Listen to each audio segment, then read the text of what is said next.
그 지역의 목자들이 밤에 밖에서 자기 양떼를 지키더니 주의 사자가 곁에 서고 주의 영광이 그들을 두루 비추매 크게 무서워하는지라. 천사가 이르되 무서워하지 말라. 보라, 내가 온 백성에게 미칠 큰 기쁨의 좋은 소식을 너희에게 전하노라. 오늘 다윗의 동네에 너희를 위하여 구주가 나셨으니 곧 그리스도 주시니라. 너희가 가서 강부에 쌓여 구유에 누여 있는 아기를 보리니 이것이 너희에게 표적이니라 하더니, 호련히 수많은 천군이 그 천사들과 함께 하나님을 찬송하여 이르되, 지극히 높은 곳에서는 하나님께 영광이요 땅에서는 하나님이 기뻐하신 사람들 중에 평화로다 하니라. 아멘. 아멘. 메리 크리스마스입니다. 우리 옆에 분들한테 손을 이렇게 하면서 메리 크리스마스, 즐거운 성탄입니다. 우리 다시 한번 합니다. 하늘과 땅의 모든 복을 다 받으시기 바랍니다.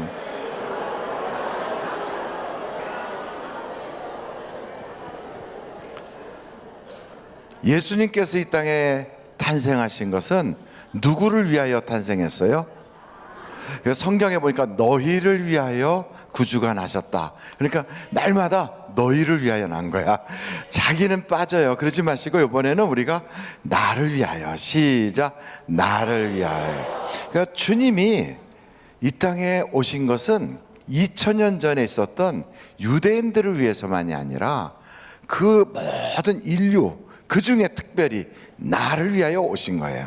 한번 다 같이 해볼까요? 나를 위하여 구주가 나셨다. 할렐루야. 여러분, 세상에 보면 선불제가 있고 후불제가 있어요. 어떤 게 비싼 거예요? 잘 생각 안 해보셨죠? 택시는 먼저 돈 내고 타요? 아니면 내릴 때 돈을 내요? 그걸 후불이라고 그래요. 그럼 여러분 햄버거 가게 가서 햄버거 사 먹을 때는 먼저 돈을 내고 먹어요? 아니면 다 드신 다음에 돈을 내나요? 예, 그러면 고급 레스토랑 가서 음식 먹을 때는 먼저 돈을 내고 먹습니까? 아니면 다 드신 후에 돈을 냅니까? 그래서 먼저 돈을 내는 걸 선불이라고 그러고 나중에 돈을 내는 걸 후불이라고 그래요. 그러면 어느 게 비싼 거예요? 후불이 비싸요? 예, 확신이 안 서지요. 예, 확신이 안 서요. 왜냐하면 여기 우리 주한이네 집밥집 가면 음식이 참 맛있잖아요. 그런데 비싸요, 싸요? 싸요. 안 가보신 분들은 가보세요. 싸요. 그런데 선불이에요, 후불이에요? 후불이에요. 미리 낼 수도 있어요. 근데 후불이에요. 어떤 거는 선불이 비싸고 후불이 쌀 수도 있고, 또 어떤 때는 후불이 비싸고 선불이 쌀 수 있지만 일반적으로는 후불이 비싸요. 근데 여러분, 에덴 동산을 팔아먹을 때 그것은 후불제로 팔아먹었거든요. 먼저 너 선악과 먹기 전에 이 에덴 동산 다 내야 돼, 이러고서 에덴 동산을 받고 선악과를 준 게 아니라 선악과 먹고 나서 나중에 알고 보니까 에덴 동산도 뺏겼고, 그리고 자기의 시대에도 고난을 당했고, 그리고 죽고, 거기서 끝이 아니라 후손 대대로 내려가면서 계속 그것을 갚아가는 거예요. 여러분, 세상에 어떤 빚을 졌길래 자손 대대로 그 빚을 갚고 당대에도 갚고 또 여전히 그 모든 것을 영원히 갚는다. 이거면 그거 빚 엄청 진 거예요? 아니면 빚 없는 거예요? 엄청 진 거예요. 근데 그 빚 엄청 진 것 딱 하나예요. 뭐냐? 죄예요, 죄. 하나님의 말씀을 듣지 아니하고 마귀가 준 세상의 말을 들었다가 죄에 빠지니까 그의 죄의 값을 이렇게 지불하는 거예요. 여러분, 죄라는 것은 간단한 것 같고 별것 아닌 것 같은데 나중에 그 값을 지불하려고 보면 어마어마한 그 값을 지불하는 거예요. 다윗도 똑같았어요. 이건 뭐 잠깐 죄를 짓는다 생각했는데 나중에 그 죄의 값은 아들 4명이 죽고, 그리고선 전쟁을 통하여 계속 쫓겨다니고 그 집안에 칼이 떠나지 않는 불행이 찾아온 거예요. 죄의 값은 어마어마한 거예요. 죄의 값이 얼마나 비쌀까요? 한번 절 따라해보세요. 죄의 싹은 목숨으로 내야 된다. 그것을 이렇게 성경은 표현해요. 죄의 값은 사망이다. 한번 크게 해볼까요? 죄의 싹은 사망이다. 이걸 어떻게, 그러면 죄의 싹이 사망인데 이걸 어떻게 해결할 수 있겠습니까? 이걸 해결해 줄 수 있는 방법이 우리의 인생사에 그 어디도 없는 거예요. 이걸 해결해 보려고 우리가 유명한 종교개혁자 마틴 루터는 자기가 당시에 사제가 되면 이 죄값이 해결되는 줄 알았어요. 그런데 안 됐어요. 천둥번개가 칠 때 덜덜덜 떨면서 죄의 값이 너무 무서워서 하나님 내가 사제가 되겠습니다 하고 사제가 됐는데도 여전히 그 속에서 죄가 떠나지 않더라는 거예요. 죄의 값은 사제가 되고 목사가 돼도 그걸 가지고 해결할 수가 없는 거예요. 요한 웨슬레라고 하는 사람은 그러면 선교를 가면 해결될까? 그래갖고 조지아주로 선교를 떠났어요. 떠나는 그 배를, 시몬스라고 하는 배를 타고 가는데 풍랑이 얼마나 심한지 4개월 이상 배를 타고 가는 동안에 죽을 고비를 수없이 넘겨요. 근데 그 배 안에는 모라비안 지역에서 온 선교사님들도 26명이 타고 있었는데 그분들은 하나도 두려워하지 않고 그 폭풍 속에서도 노래를 부르고 믿음을 갖고 있는데 자기는 선교를 가는데도, 그리고 자기 집안은 자기 아버지 어머니가 다 개신교의 사제 집안인데도, 그런데도 불구하고 그 마음속에 있는 두려움을 떨칠 수가 없어요. 죄값이 해결이 안 되는 거예요. 그는 옥스퍼드 대학을 나오고 홀리클럽이라고 하는 데서 신앙생활을 그렇게 열심히 했는데도 이것 가지고도 안 되는 거예요. 여러분, 이 죄값은 종교를 가지고도 안 돼요. 예배 드린다고 되지 않아요. 교회 다닌다고 되는 게 아니에요. 죄의 값은 철학 공부를 열심히 해서 동양 철학, 서양 철학을 다 꿰뚫어서 공자, 맹자, 노자를 불러도 안 돼요. 이 죄의 값을 해결할 수 있는 한 가지 방법은 오직 누군가가 나의 죄의 대가로 대신 죽어줘야 돼요. 그런데 그것은 죄 있는 사람은 할 수가 없어요. 죄 있는 짐승은 할 수가 없어요. 깨끗한 죄 없는 그것이 대신 죄의 값을 지불해 줄 수 있어요. 근데 오늘 성경을 보니까 이 일을 위하여 누가 오셨다고요? 예수가 오셨다는. 그래서 여러분, 요한복음에 보니까 마지막 순간에 우리 주님이 그래요. 다 이루었다. 한번 다 같이 해볼까요? 다 이루었다. 다 이루었다. 그 다 이루었다가 그리스어로 테텔레스타이 그래요. 그게 무슨 말이냐? 다 갚았다. 다 갚았다. 우리의 죄의 값을 그분이 다 갚아주셨어요. 여러분, 종교로도 안 되고 우리의 어떠한 선행으로도 할 수 없고 선교사가 돼도 안 되고 세상에 그 어떤 것 가지고도 할 수 없던 그것을 예수님이 당신의 생명을 주시고 물과 피를 쏟아서 우리의 죄의 값을 다 지불해 주신 걸 믿으시기 바랍니다. 여러분, 죄가 다 해결됐다고 해서 인생의 문제가 다 해결됐느냐? 꼭 그렇진 않아요. 여러분, 천국 가는 일이 해결됐고 지옥은 안 간다 할지라도 세상 살다 보면 얼마나 많은 어려움들이 있는지 몰라요. 이 세상에 그냥 예수 믿으면 다 된다고 했다가 교회 다니면서 예수 믿었는데 아직도 풀리지 않은 게 많다고 생각하면서 아이고 예수 믿어도 안 되네, 이런 사람들이 있어요. 근데 여러분, 그 예수가 우리의 죄만 사해 준 것이 아니라 이 세상의 인생사의 모든 문제를 그분이 담당해 주셨다는 거예요. 할렐루야. 그래서 여러분, 우리가 세상 살면서 생기는 수많은 고난, 역경, 시련, 이런 모든 것들을 한 서너 가지로 요약한다면 질병의 문제, 인간관계의 문제, 그리고 또 재정의 문제, 그리고 또 무슨 문제가 있을까요? 생각 안 해봤어요? 기타 등등 이런 여러 가지 문제들이 우리에게 시험으로 찾아와요. 근데 예수님이 이 땅에 오신 것은 히브리서 2장의 말씀에 뭐라고 4장에 보니까 이렇게 말씀하고 있어요. 여러분, 히브리서를 한번 찾아보겠어요. 히브리서 2장 14절부터 보시겠어요? 히브리서 2장 14절. 자녀들은 혈과 육에 속하였음에 그도 또한 같은 모양으로 혈과 육을 함께 지내심은 죽음을 통하여 죽음의 세력을 잡은 자 곧 마귀를 어떻게 하시고 멸하시고 또 죽기를 무서워함으로 한평생 매어 종로로 타는 모든 자들을 놓아주려 하심이니 이는 확실히 천사들을 붙들어 주려 하심이 아니요 오직 아브라함의 자손을 붙들어 주려 하심이라. 그러므로 그가 범사의 형제들과 같이 되심이 마땅하도다.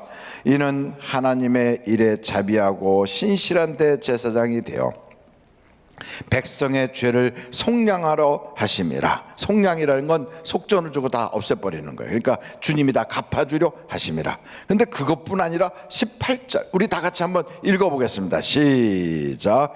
그가 시험을 받아 고난을 당하셨은즉 시험 받는 자들을 능히 도우실 수 있으리라.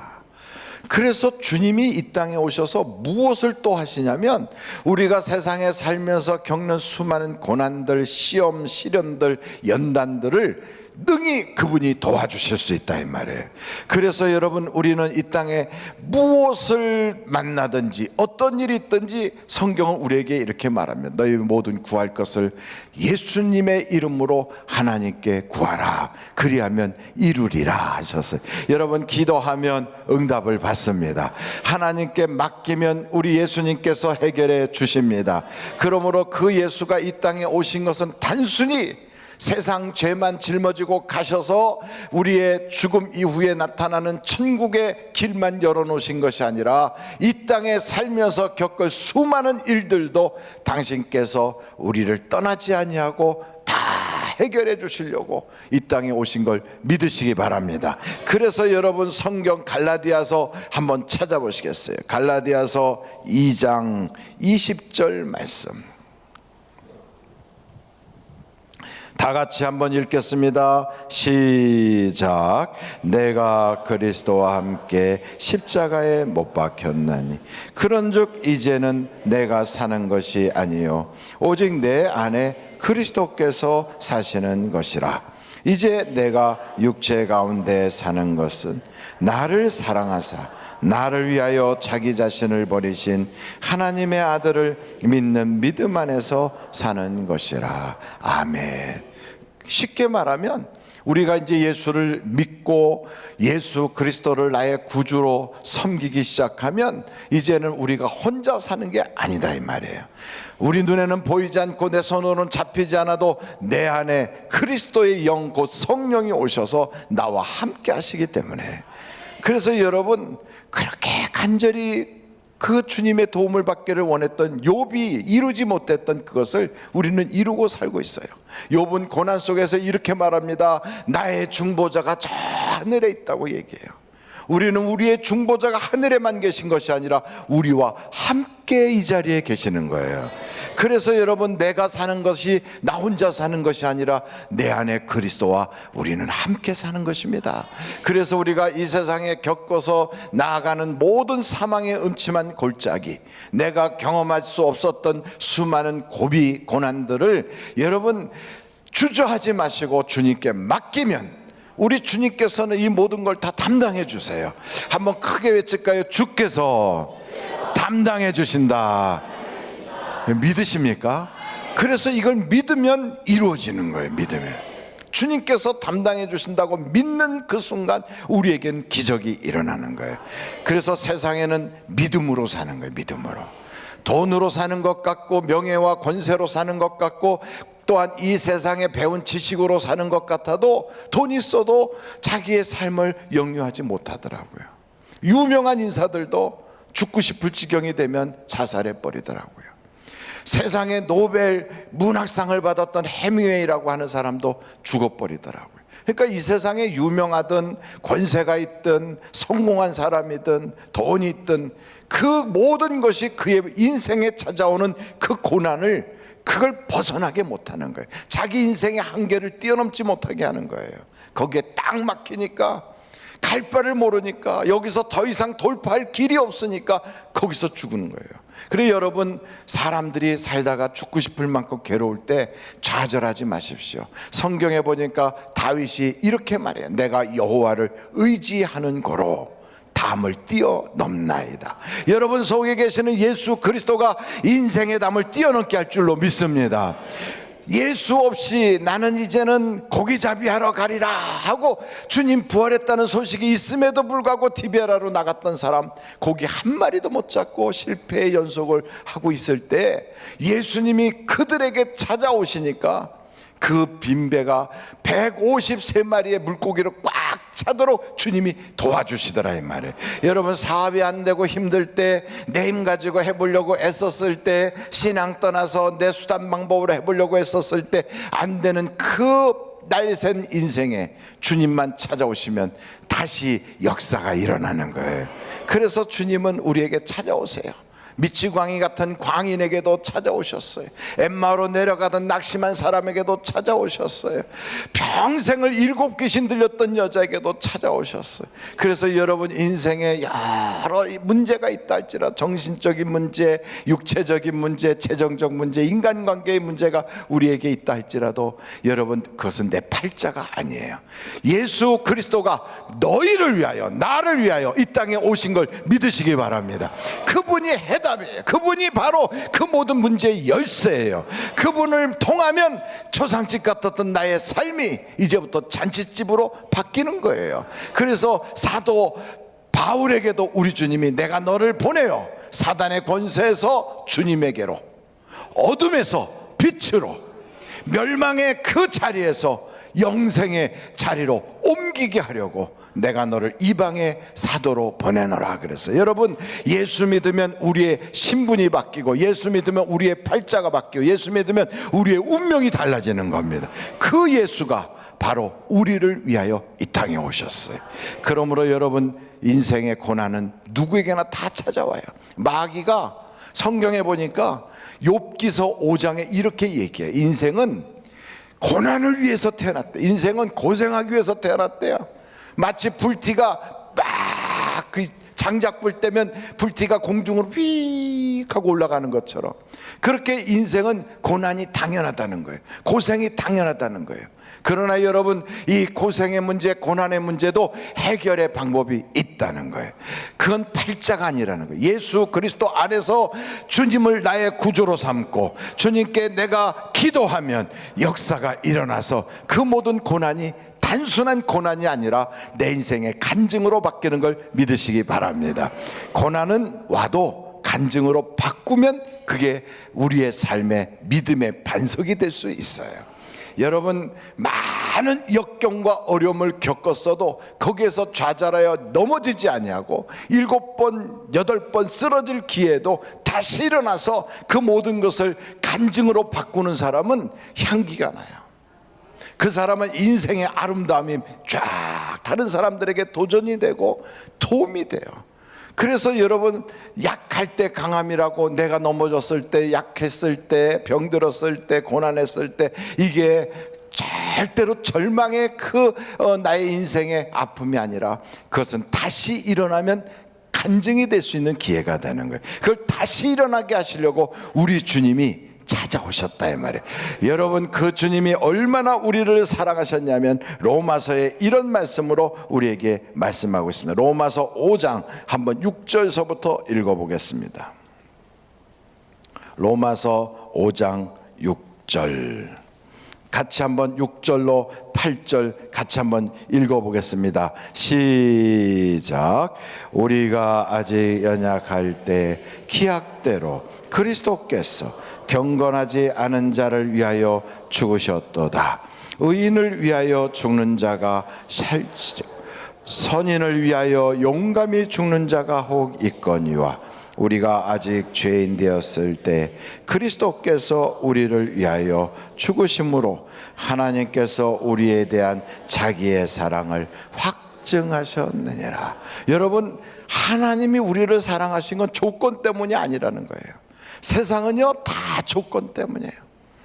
이 세상에 사는 사람들은 누구를 사랑한다면 이뻐서 사랑한다, 일 잘해서 사랑한다, 똑똑해서 사랑한다, 마음에 들어서 사랑한다, 뭐 이런 조건이 다 있어요.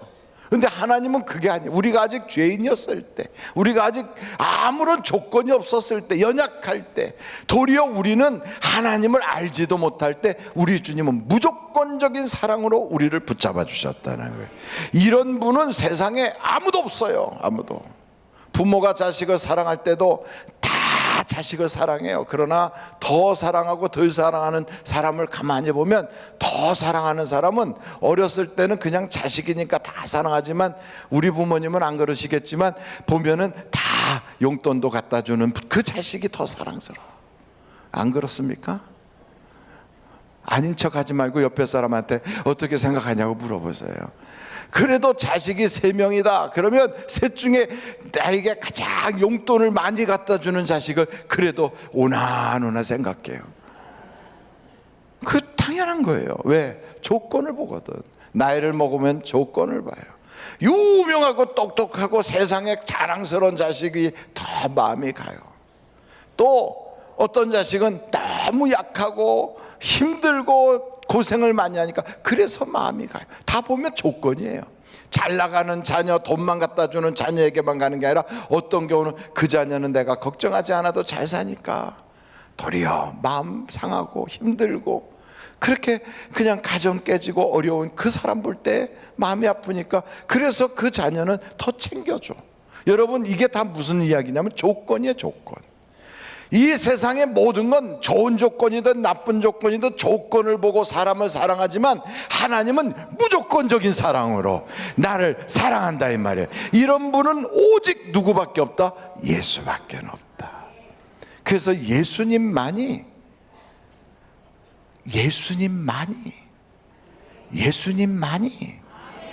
무조건적인 사랑으로 나를 위하여 이 땅에 오셨어요. 그래서 성경에 보니까 이사야서에 우리 하나님께서 이런 말씀을 하세요. 이사야서 9장 8절부터 7절에 이는 한 나귀가 우리에게 낳고 한 아들을 우리에게 주신 바 되었는데, 두 아들이 아니에요. 한 아들만 주셨어. 그의 어깨에는 정사를 메었고 그의 이름은 기묘자라 모사라 전능하신 하나님이라 영존하시는 아버지라 평강의 왕이라 할 것임이라. 저 혼자 읽으니까 좀 심심한 것 같아서 이사야서 9장 8절, 이사야서 9장 6절 7절을 같이 한번 읽어보도록 하겠습니다. 이사야서 9장 6절 7절 다 같이 시작.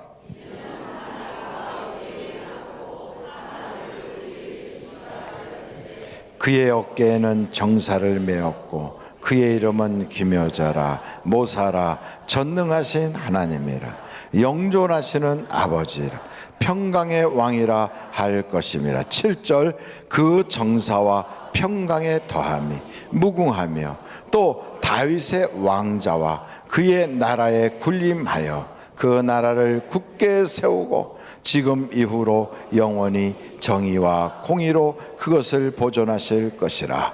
만군의 여호와의 열심히 이를 이루리시라. 아멘.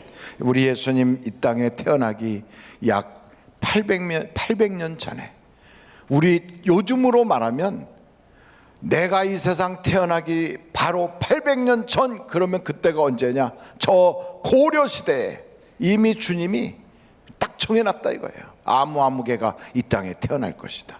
그 정도가 아니라 그 분이 바로 예수 그리스도가 이 땅에 오시는데, 그는 영존하시는 아버지 전능하신 하나님이라는 그런 말씀을 듣는 기묘자로 우리를 위하여 하나님이 하나들을 보내주셨다는 거예요.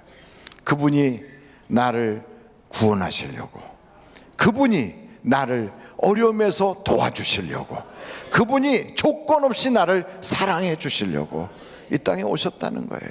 그래서 여러분, 우리가 세상 살면서 돈이 나를 어떻게 해줄 줄 알고 돈 하고 살았어요. 아무개가 나에게 행복을 줄 줄 알고, 그 사람이 없으면 나는 죽는 줄 알고, 그 사람이 웃으면 같이 웃고, 그 사람이 슬퍼하면 같이 슬퍼하고, 그 사람 장단에 맞춰 인생을 살아봤어요. 인생을 살아가면서 정말로 남들이 어떻게 생각했든 난 나름대로 정말 두 주먹 꽉 쥐고 후회 없는 인생을 살아보자고 달려왔어요.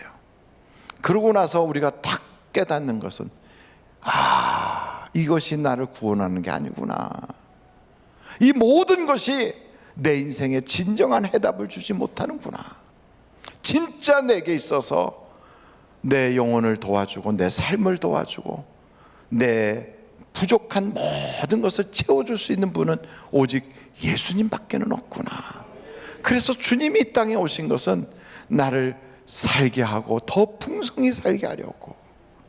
세상에 도적이 온 것은 나에게 빼앗고 도적질하고 나를 멸망시키려고 오는 것이지만, 예수님은 생명의 구주 선한 목자로 나를 살게 하고 나를 도와주고 나를 사랑하려고, 세상에 사랑이 없어 고독한 나에게, 외로운 나에게, 혼자 살 수 없어 죽고 싶은 나에게 찾아오시는 그 예수님, 여러분 두 손을 쫙 벌리고 주여 내게 오시옵소서.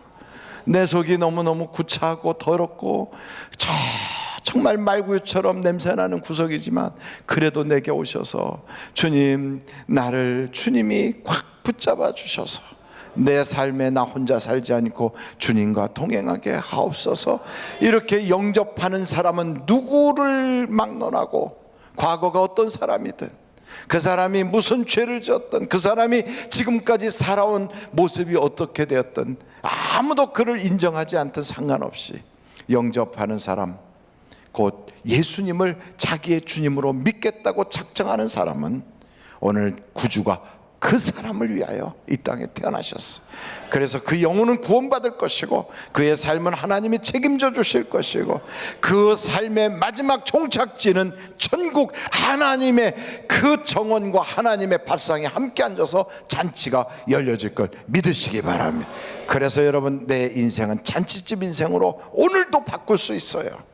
아침에 눈을 딱 뜰 때 괜히 눈 떴어 이런 삶이 아니라, 아침에 눈을 딱 뜰 때마다 하나님이 나에게도 새날을 또 주셨구나, 오늘도 하나님이 나로 하여금 행복하게 하시려고 눈을 뜨게 하셨구나, 이렇게 말할 수 있는 새로운 인생, 밝은 인생, 축복의 인생이 오늘부터 시작되시기를 주님의 이름으로 축원합니다.